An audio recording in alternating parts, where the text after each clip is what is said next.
Okay, hello everyone, and welcome back to World of Tanks Blitz, and as it is, you may notice this rather interesting tank in my garage, and that's because I've just won it about 15 minutes ago from the super game. This has got to be the luckiest thing to ever happen to me in this game. In my entire career of playing World of Tanks Blitz, this has got to be the luckiest thing to ever happen. So I'll give you the story on this, and then I'll actually go into the review, because this is a review, and ignore the Discord going on. I was literally so excited about this that I just went onto Discord and just blah everywhere. Apologies.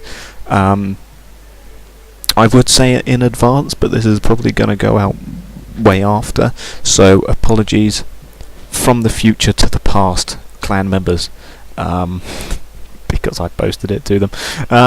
But anyway, yes, so I'll give you what happened. So at about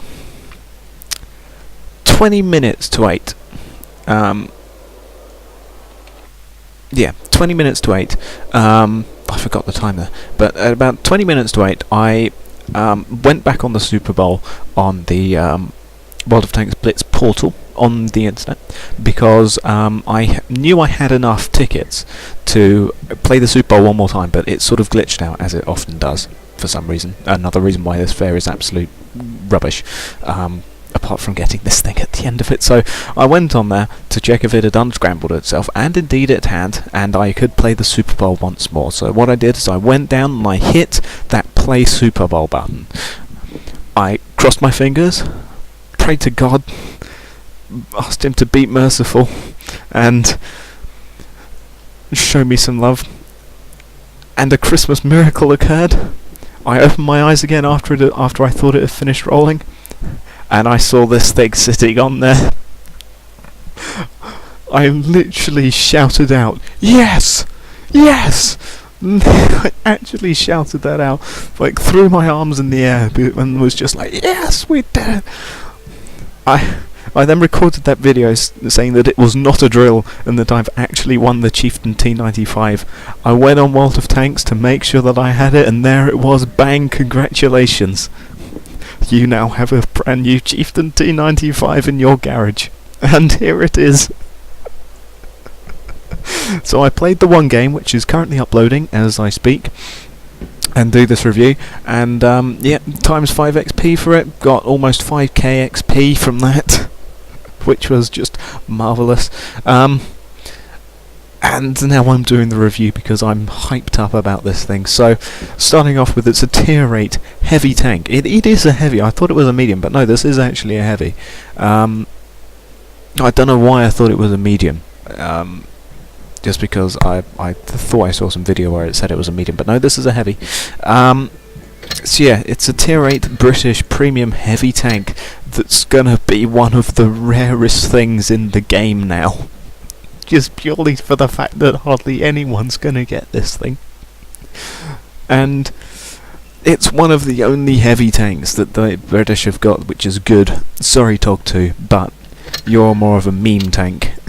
You're more of a fun tank than an actual good tank.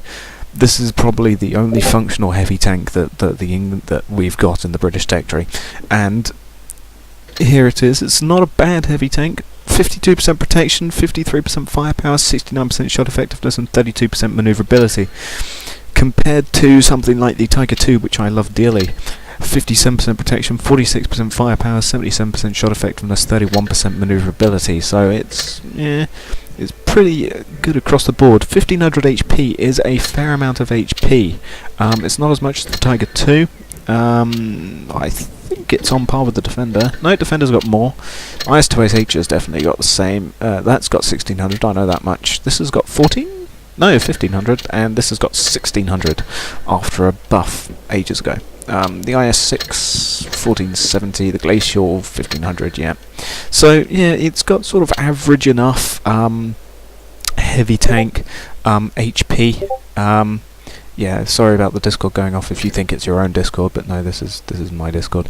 The frontal hull armour, 85 front, 50 side, 25 rear, 254 frontal turret, 88 side, 50 rear. So the side and rear armour, absolute rubbish. Yeah. Alright, but the frontal armour is solid.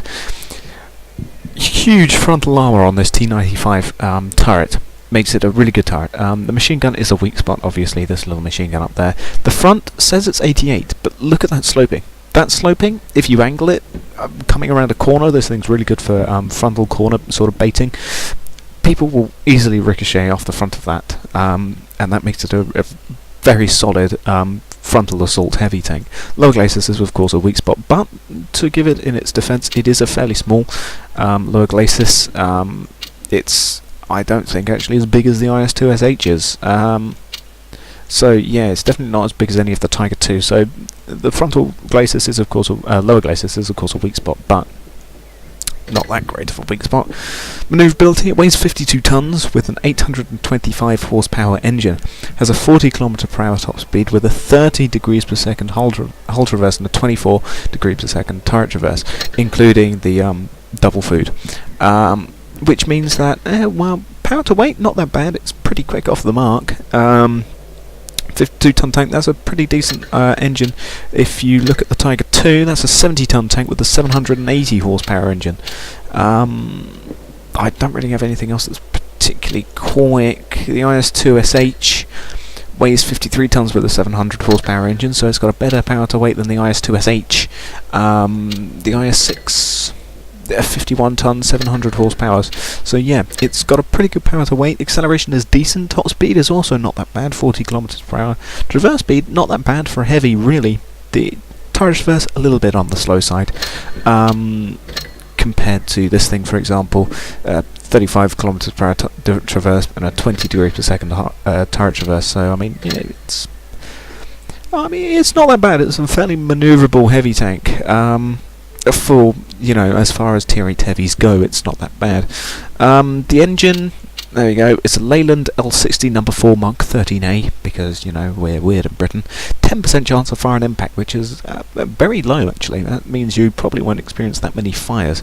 It's a tier 10 engine, which is nice, 825 horsepower. There's the turret, Chieftain T95. Turret traverse, yeah, view range, not that bad. There's the suspension, Chieftain T95, 60-ton load limit. That's almost 10 tons. That's about 8 tons of spare load limit that you have. That's not that bad. The gun it has is a 90mm gun, T208, which is rifled. Rifled basically gives it better accuracy because smoothbore guns, I think, just aren't as accurate. Rifling gives them spin to the shells, and that makes it more accurate, the same way as you might spin a baseball or like a rugby ball to make it fly better and be more accurate. So it's got a 10.33 rate of fire rounds per minute, which is not that bad, actually. If you look at the 100mm on the Type 59, that's got a 6.87 rate of fire, and that's a medium tank. The CDC, the Centre for Disease Control, has got a 90mm, that's got a 10.35 rate of fire. The FCM has got a 90mm, and that's a 9.35 rate of fire. It's got a very good rapid fire gun on a heavy. It's more of a medium tank gun, but it's not that bad really for a heavy tank. So it's got a good rate of fire. The average pen with AP 202, APCR 238, HE 45. Penetration perhaps a bit lacking compared to other tier 8 heavies. These two, the Americans, have got 246. IS-2SH has got what, 221-ish? Was it 221? Yeah, 221 with its APCR. The Defender also the same. Tiger II 225, the IS-6 221, and the Glacial is the only one with 175 because it's still using a good old D95T 122 gun, which makes this very much a medium tank gun on a heavy tank. The average damage is the same 90mm average damage that you might find on the Jackson, for example, the Sam Jackson at tier 6, 225 average damage with AP, 190 with APCR, 270 with HE. HE pen not that much, good for waffle tractors and other lightly armoured things, but in all, not that great. The average pen with APCR as well, also not that great, 238. That's not that much of an increase, really.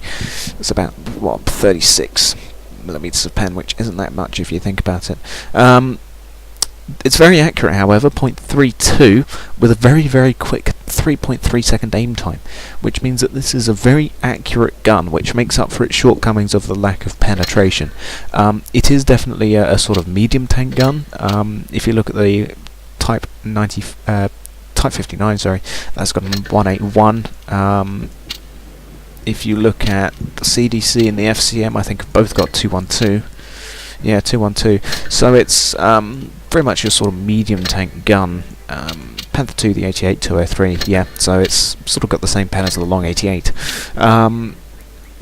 which further accentuates its not really heavy tank standard gun, because it is definitely a heavy medium sort of tank. It's got the armour of a heavy tank, it's got the gun of a medium, and it's got the mobility of sort of like a fat medium, which isn't particularly a bad thing. It's just something to note. Whereas the Tiger 2 can dump 310 average damage, the IS-6s and things can dump 400 on your ass, but this thing 225 is as much as you're going to get. Well, average is what you're going to get, which means that it's just something to note. You will out DPM them, but the alpha damage may kill you.